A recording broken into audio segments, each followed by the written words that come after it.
Okay, welcome to the first episode of TECHUB Talks. This is going to be a new series that we are doing with the TECHUB. My name is Matrix. I am mainly a arcade player, but I've been playing for at least 4 years now. And this show is going to be me interviewing the average player, not the YouTubers, not the Twitch players, the Twitch people, just the average players from the Tech Hub, and other people who just want to be interviewed. The first guest today we have is Masker. You want to introduce yourself?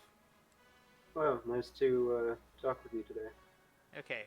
Um, you do belong to the same squadron as me. We play a lot together. Um, so I'm going to bring up your stats just for a moment.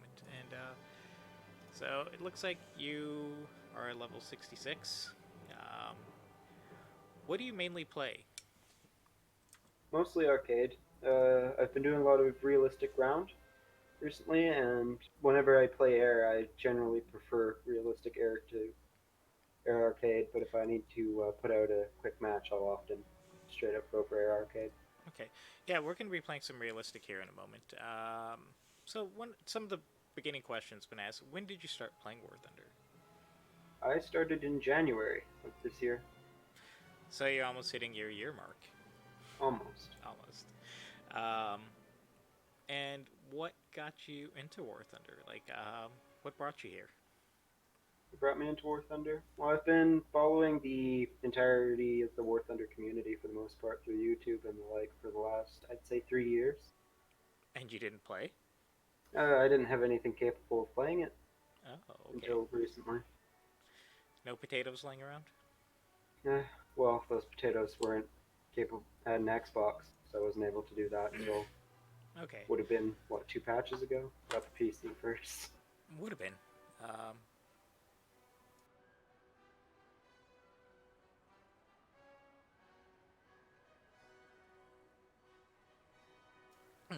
so, okay, I think we're going to start our game right now. I do have a list of questions that we'll be asking you during our climbing, basically. Yep. So we're going to be doing a 4-3 match. We're both going to be taking out the premium uh, TAW 154 Alpha Ones. Um, so so you're just the average War Thunder player. You've been playing for less than a year. What tech trees have you started? Have I started? Yeah. The ones I've gotten past, I'd say rank two. I'd say is where I'd say I've started a tree. I've done Russia. I've pretty much grinded up that in about a month using the IS-7 with the talisman, Did you and say that's where IS-7? yes, So you have an IS-7. yes, and I used the IS-7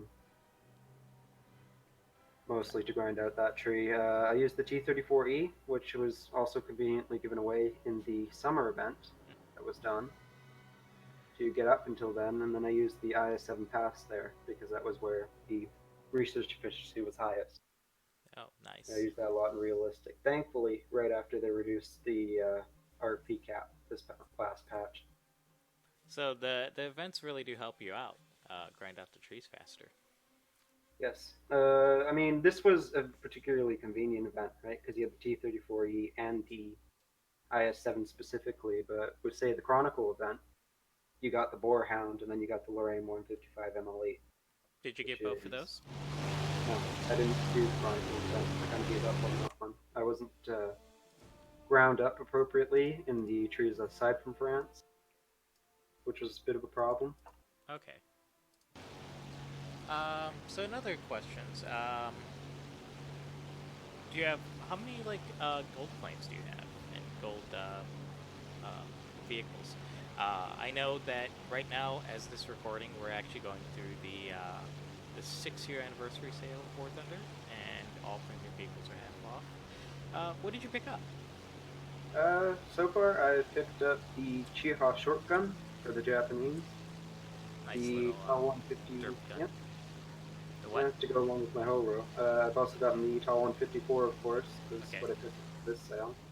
Just trying it out now.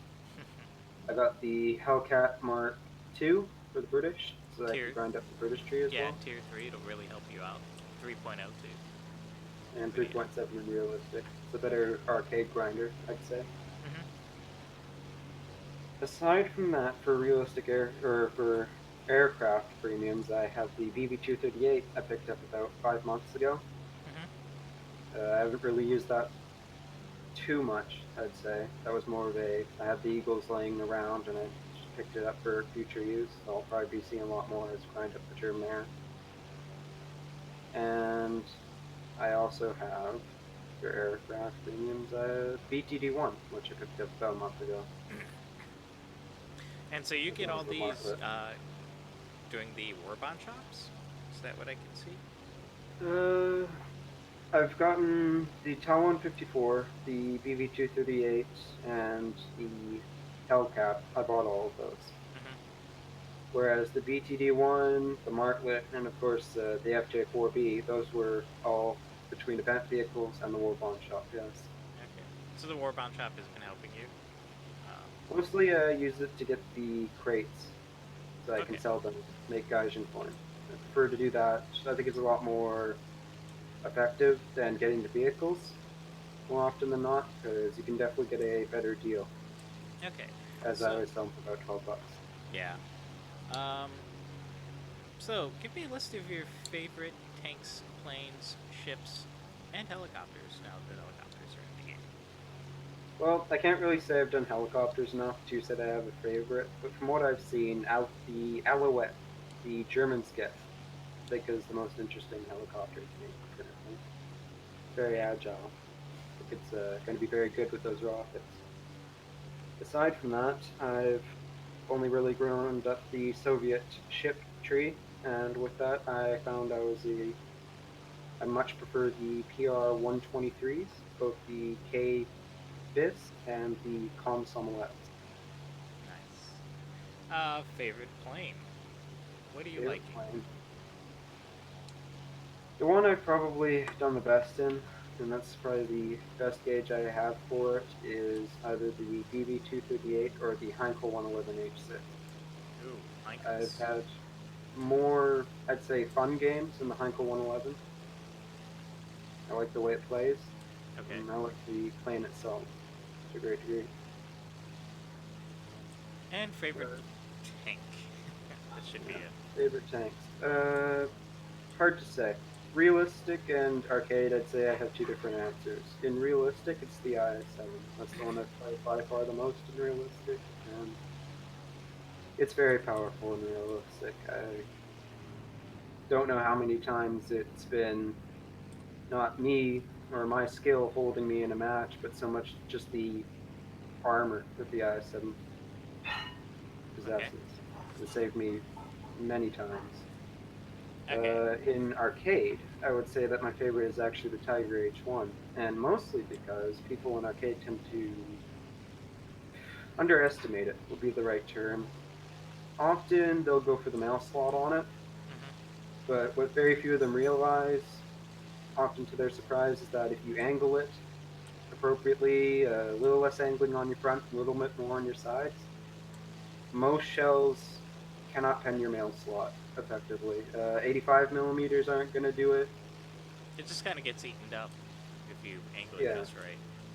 yeah, if you angle it correctly. You have a little bit thicker armor plate on the front, so you don't really have to worry about that one as much as the other armor plate that goes with it on the sides there. But you can often angle enough to bounce most 85s, and assuredly, I don't think I've ever been penned by a 76 when I was angling, even at close quarters.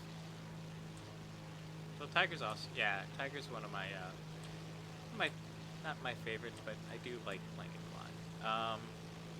So I know you have an opinion on this because you've done a little bit of research for the Tech Hub. What are you looking forward to? I know you have an idea of two or three tanks. I want to see if you would say them. Looking forward to like tanks that you're looking Okay, forward to, or planes. so and I don't really have many opinions on planes. I can't really think of any I was particularly enthralled by. XF-85 Goblin, maybe Ooh. the little parasite fighter version of the Saber. I I think if it plays in a similar way to the ME-163, where you start with an air spawn, you do a belly landing, all that jazz, like just above the airfield, right? I think XF-85 could be in game. It would definitely be something interesting. It's iconic, right? It's like the Yeah, P-47s and the F-82. You attract people to the game that way, but and the A10. I'd say I have a lot more to say about ground vehicles, Okay. specifically light tanks. Ooh. We have the ASU series that the Russians have Mhm. that started with the ASU 76. We then saw the K 73, the ASU 57, and the ASU 57P, as well as the ASU 85, of course, which we have, I believe, two of the ASU series in game, that being the 85 and the 57 regular. Mhm. And I'm wanting to see a lot more expansion on that front because there's been a lot of interesting variants, I'd say, in the ASU series. So I remember talking to you last week in the Tech Hub about this, and the ASU, you said the A is actually for airborne. Yes, all of these vehicles were meant to be either not necessarily paradropped. I've seen a lot of images and such of these. You'd have an Antonov just landed in the middle of an ice lake, and you'd have several ASU 85s rolling out of the back of it. That's nice. It's actually something fairly nice to look at. And yes, that was either dropped on the ground after they dropped an airborne battalion or what have you. And then the other thing that I think they're supposed to be capable of doing is just regular airdrops with a parachute. Or just, slinging them on the bottom of a helicopter, that the big helicopters that they have, transport helicopters. Yeah, I suppose they do a bit of that too, as they do it with a lot of artillery I mean, guns, if you look at howitzers and such. the ASU 57, that thing's basically lighter than a Humvee. Yeah, it wouldn't be hard to transport them by helicopter, Yeah. but the Russians mostly had Hinds, and it's hard for me to say. I mean, I don't know about their transport helis, but as far as I was aware during World War II and very early post World War II, that wasn't more what they focused on, especially not an airborne Yeah, division. they had a lot of planes that they could depend on. They didn't Yeah, need it's the all about helicopters. planes and deploying from them. And when they had to do that, it meant that they came up with a lot of very interesting designs. You see a lot of guns in the ASU series. They had, well, at least two of them. You had the W-51, Mm-hmm. which was a cannon that we have not seen in game. It can go on the ASU 57s of any variant. In fact, one of the things that's often been pointed out to me is that the K-73 and the ASU 57P are the same tank, but I think I've personally come along the decision that the ASU 57P and the K-73 are different tanks Okay. due to the differences in the shape of their hull. One's a lot more boxy than the other. I'd say the ASU 57P is more curved, a bit It's got more lines. aerodynamic when you look at it, whereas the K-73 is very boxy in comparison. Both of which were designed to be an amphibious version of the ASU 57, Okay. of course, but the ASU 57P seemed to have at least a very similar gun. I believe the Emily 51M, so it has a slightly upgraded version of the one that's on the regular ASU 57, and then you have the W51, which I see more commonly on the K-73 in its museums. And with the W51, it's very interesting because it's a 57 millimeter, like the other one, Mm-hmm. that has a much longer muzzle brake than it does a barrel. Gives it more velocity. I don't know what it does for the gun. I haven't been able to find stats for it, but it's definitely a very interesting one, and I'd like to see what it does if the War Thunder team can find the stats for it. I definitely think it'd be maybe a good event vehicle, some better than the SU-57P. I personally think the P variant would be just a regular tree vehicle, something preferably under a folder, whereas the K73, I think, could make a very good event vehicle. Okay, so next question. I know you've only been around for a year, but what has been your favorite update, like to come out, like favorite things that have you seen? French ground forces, I'd say, without a doubt. I mean, French air forces aren't really anything to write home about, and then you have the same sort of situation with, I'd say, the Japanese ground forces, which are actually what I started with. I'm sorry. Yeah, and it was actually found it easier to play the French ground forces at rank 1 than I did the Japanese, which is very interesting because people often go on about how much worse and how intolerable the French ground forces are in comparison to the Japanese, Yeah, but I didn't have that experience. cool. I am down. Okay. What are your Hmm. favorite trees in the game? Or like, what do you want to do, or what do you like the most? Like tree, Tree wise, like tech tree, country. let's take a look here. If I had to say, it depends based on air and ground forces, and I've learned very to think of them very differently ever since I tried the French, or I've had to ground up the French. As far as ground forces go, if we want to go combined, what's interesting in both ground forces and air forces, the U.S. has a good mix of both. Have a good amount of interesting planes, such as the F-82, which I mentioned earlier, and stuff like, say, the Ontos. I like some of the weirder tanks, and like I'm drawn in by a lot of the iconic vehicles. And you did mention that you do like a lot of the light tank stuff. Yes, one of the things I didn't mention when I was talking about the ground forces was the Pumas that we have in game. We have seen all three of the Pumas except for one, which was the original Puma in the series, the SDKFZ 234/1, which was mounted with the exact same gun mounting as the SDKFZ 141 that the Germans get. So you get a German 20 millimeter and an MG42 to go along with it. Yeah, I think it's an MG42. Yeah, 7.92. Yes, I'm I definitely waiting for that too. I'm definitely I thinking think they are pretty much obligated to add it in at this point. It's people a said missing that about puzzle the piece. Greyhound. People said that about the Greyhound. I guess Still, so. still waiting for a regular tech tree Greyhound Yeah, I mean, or keep any in mind, American scout two car. out of the three Pumas we currently have in the game are premium. Yes. So that you got it is still, I'd say, on par with what they've done for the Pumas for the Germans. Okay. But talking about trees, I'd say the Germans are also a very interesting tree in terms of both their aviation and army. They have stuff like the Comets. You have the Horton 229, which is very famous. It's one of the first Delta Wing fighters out there, if not the first that I know of. And you have the stuff like the Maus for the Germans. Very iconic vehicles and the three biggest ones, but I'd say that the Russians aren't really able to compare in that aspect. But if I'm going to talk about a grind, I think the French are the best. They don't have the best early tier grinds, but the instant you hit 3.7 and you get that M10, there's not, I'd say, a single lineup with the exception of their 5.7s that is leaves anything to be desired.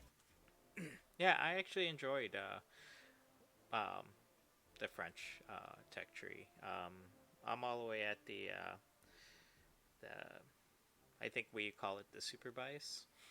Yeah, that's uh, So that's actually my highest tree. I've ground all the way up it, with the exception of the AMX 30s past the first one, but yeah. I don't think I'm ever going to grind for those seriously. So what do you think about the birthday celebration? This is your first year with the birthday thing. I know we're still in the beginning part. You haven't seen the free giveaways or anything that like that just yet, and even the Yeah. store sales. What do you think about it? 6 years. birthday sale? I think it's good. If it happens every year and it continues to happen every year, it's going to be interesting. I don't think we will, if War Thunder makes it that far, hopefully it does. I'm not sure we're going to see it after the 10-year mark yearly. I think so because the people I've talked to said that during the sales, like during like the anniversary sales like this, this is where they make their money. This is like their bread and butter. A lot of people spend a lot of gold and Yeah, buy a lot of fair enough. gold I during mean, these the other flip events. side to that that they've often brought up is that a lot of the vehicles that are considered to be much higher in price than they have any right to be continue to be at that price in part due to this yearly sale. So I think for anybody who wants to join into the game at any other point and doesn't really know about the yearly sale, I think it kind of puts them off. I think it's because you have a lot of premiums that suffer from the this is something I'd buy during the yearly sale, but not something I'd buy any other time of year. Yeah, like the RE251, 7,000 Golden Uh, Eagles. I think one vehicles that suffer from that more would be the perhaps the Porsche Tiger, the 5.7 Panzer Befehlswagen Yes. with the 200 millimeter plate on the front. I would see no reason to buy it other than the sale or getting a 75% off coupon. I Yeah. think it's something they definitely have to adjust the price for. They really should, yeah. Um, it's fair. It's a lot of money. Um, Calliope actually is I mean, another one. if you think about the price of the Porsche Tiger, it's almost the same price as getting premium for a year. Oh, and also to mention that, Similar, yeah. you just bought premium for a year too. Yep, I got it for a year as well. That would be so it's $50 is the pack that most people get of Golden Eagles, and that allows you to get premium for about 7,500 Golden Eagles, and you spend the rest on a few vehicle, Hmm. and that's exactly what I've done. I've added a few more Eagles here and there, of course, to pick up stuff like the Chia shotgun and probably the Hellcat, but for the most part, I stuck to that 50. Okay. Let's see. One of the things that I think would be very interesting to think about when we deal with this yearly sale is how it affects the market. Now that that's in. Yes, I do know you do a lot of. You treat the market like the stocks. Well, I think it's. I'd say once you've seen it from the start, definitely when you see the war bond crates that you get at the end of doing all your daily tasks, Hmm. I'm that's actually something I'm that actually very showing that right reliably. now on the screen what they are. Yeah, that's something that very reliably makes me money. In fact, this month I've opted to buy a second crate at $6. It's so low right now. Yeah. What most people don't know is at the end of the month, people will start selling those crates for really cheap, and they just want to make a quick buck. And Yeah, towards the middle of the month, the price goes back up to 10, 12 bucks or more.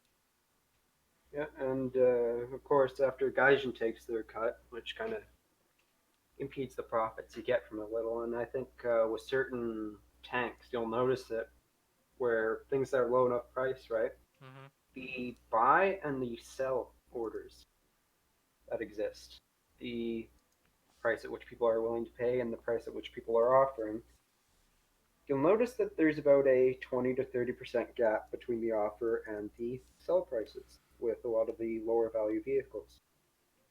And I think a lot of that's just down to the cut that Gaijin takes out of it. Yeah. So stuff that's really, really low price. We could always talk about the soccer ball decal of Tunisia, reaching a good 20,000 decals currently at 10 cents. Yeah. I know this Talking, month, one of the things I did was, I took my box and I sold it, and I ended up buying the three out of the four green vehicles. I already had the fourth one, and I paid under $12 for all three of them. right, The that's one of the things I M3, often the would CR32, advise and the to P26A. those who ask what to do with the boxes. Don't open them. You might have to do another month of grinding to get a second one, sure. But often, like even you could say take a skin if you happen to earn one from an event, right? Hmm. Get another $2 out of it just by selling the crate with that $2 at the low point of the month, which is often right after the highest you'll sell the crate for. You can go and you can buy even the rarest vehicle in that pack. Yes, and the I think most of them go between under 15 bucks, almost $15 to $12 at any given time. XF5F was a great example. That was at points you could get it as low as $7, and often before it, you could sell the crate for 12. Yeah. So, and that's supposedly an ultra rare vehicle. Now, I don't really know if anybody else considers it to be, but that was what its price was at the time when it was fluctuating due to the way that these crates work. Once we hit the point where the vehicle trophy one was no longer available, the XF5F was suddenly worth more than the crate. And you'll find that this is the case across the board at any time. The vehicle will always be worth more than the crate, but you're often able to sell the crate for more than some of the or most of the vehicles in the crate are worth. Yeah, Anyways, so I think you might be in the same boat as me. I own all four green vehicles now, and all I have left are the two blue ones. So just a little bit more, and I still have one of the crates actually up for sale. Not It's not in my inventory, but so if I sell two crates in the middle of the month, I could make almost $30 on that. 30 Gaijin coin actually, if you want to use correct well, if terminology. I look in my market right now, I have about 33 $34 worth of sell orders currently, two of which are the battle trophy vehicles, and the other which is the British pinup. Nice, nice. And then of course I got a few skins and such just sitting in my inventory. So you haven't been around, but what to call it? Halloween's coming up. Yeah, the Halloween events. Okay, Uh, Halloween's a I've pretty big thing for War Thunder.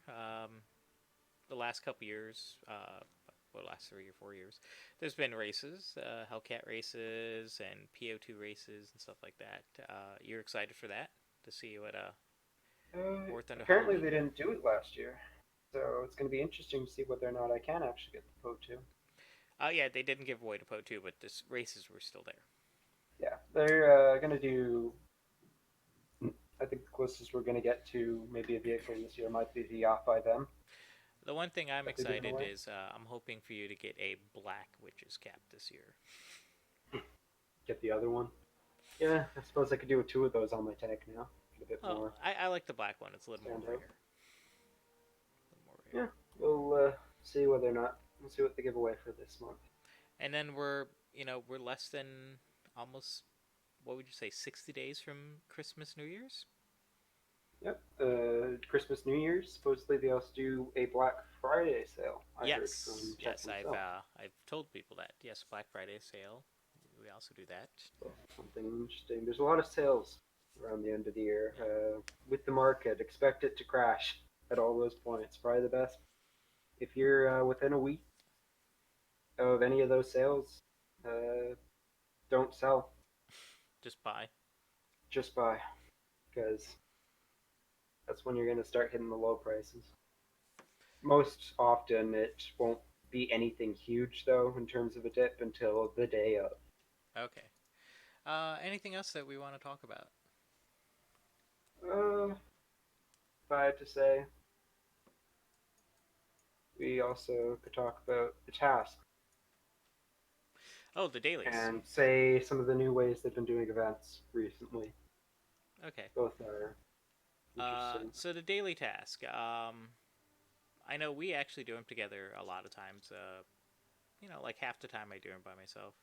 It would You be basically already, well, like most people, already have like a set thing that they do for the task, right? You already have like squad or pre loadouts already done, right, for certain tasks. You already know right. exactly what you're gonna do. So they've gotten a lot easier, haven't they? Yeah, there's two ways I've done tasks. And now that I can do it with I've learned the trick where you just take in one rank 3 and you can do the dailies. It's kind of changed things. What I used to do was to get in my dailies, I'd run 4-7 French. And 4-7 French, I'd say for people who either like the jumbo, which you get, like a strong AA, which you also get at 4-7, Mm-hmm. or like penetrating nearly everything at their tier. 4-7 France is very good. It's, I'd say, the most powerful 4-7 lineup in game currently. A lot of people say it's America, so you could take out two jumbos, I already have you get the premium. my French 4-7 loadout all ready to go. Yeah, and if it goes on sale with the bundle, which hopefully it does, I'm probably going to pick up the M4 A1 FL10. It's also a very strong vehicle. But the thing that we often do in our squad is we do the T-34-57 and then a bunch of 4.0 to 3.7 Russian tanks after it.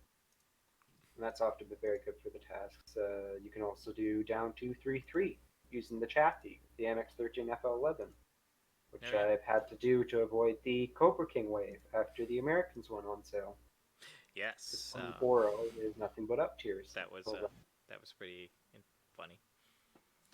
Okay, so coming up to the end, anything else about War Thunder related? So you are a member of the Tech Hub. You are an active occupant of the Tech Hub. yeah. Um, we are actually almost at 2,200 people in the Tech Hub. What do you think about our little community?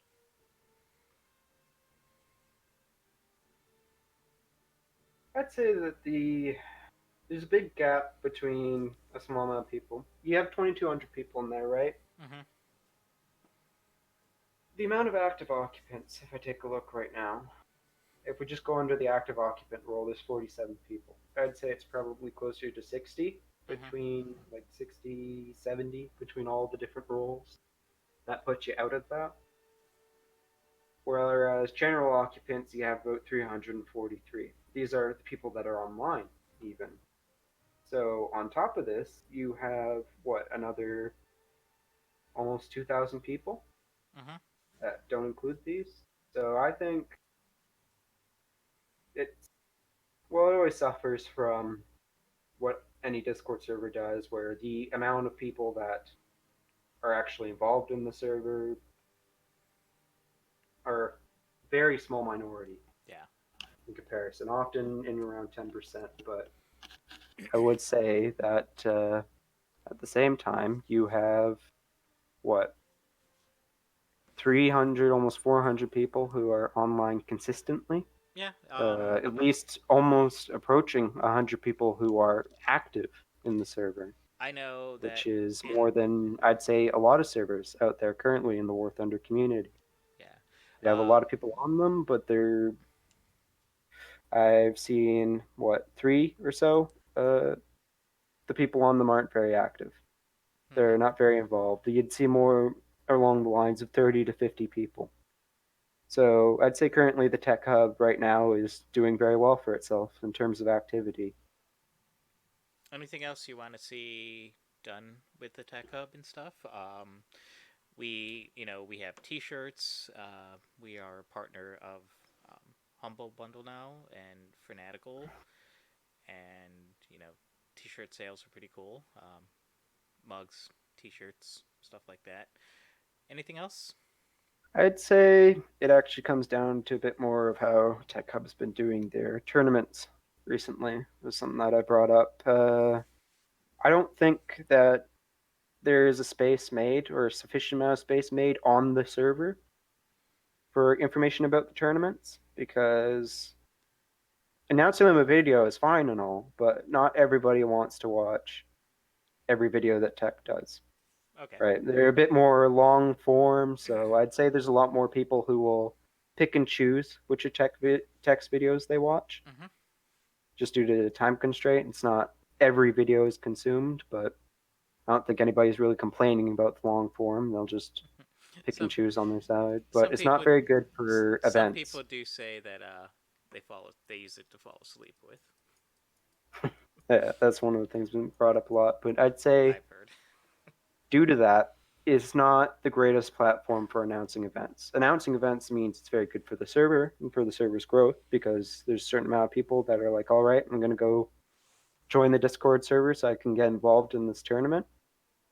It does well in that aspect, so I think he should certainly keep doing it. Well, you know If one I thing were that him, I would we don't say, do in our servers, we don't do the at everybody, yeah. and we purposely don't do that. Well, I don't think that's gonna.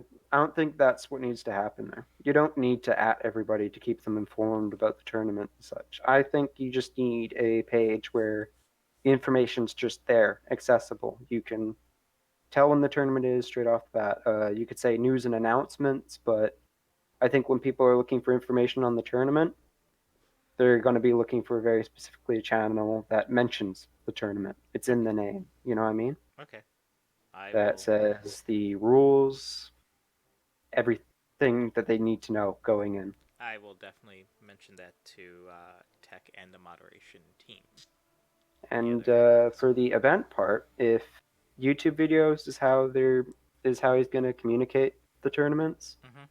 I'd say maybe announce it for a good 3 videos would be effective. Be a lot better than just one or two. So basically, Because have like if we're gonna have. there's times he repeats it, but it's more it's there, so he'll repeat it, Hmm. not a something that's consistently done for a few videos. Okay. Yeah. So all in Other all, than that, I think things are going pretty well. This is going to be the first episode of Tech Hub Talks featuring Matrix. Um, I do have a few people that I already want to try to interview for this. And I think Tech also mentioned that we will probably be doing a Tech Hub Talks with him as a special for probably like episode 10. If we make it to okay. episode 10, um, we'll probably be interviewing him. Maybe even a live stream together plus recording. Okay, thank you, Massacre, for joining us. Yep. And Thanks for having me. we will probably see you again in about 2 weeks when the new decals come out, and we will have our discussion of the new decals. One thing that we're probably going to be doing different is I'm probably going to do a little bit of research before we do the video because I want to show the decals, real pictures of the decals on planes, tanks, helicopters, and ships and stuff like that. And like with the ship, I can show the decal and the unit that it's from, and just maybe even a couple short pictures of the real decals, not the ones in the game too, plus real ones. Well, hopefully next week War Thunder doesn't add in too many decals that exist in secret documents. Okay, so that is the end for us. Thank you for watching. If you liked the video, please subscribe. Um, give us your thoughts and comments. This is, episode 1. If you have a question or two that I should be asking, please put it in the comments. If you like the video, just please give it a thumbs up. And thanks for watching.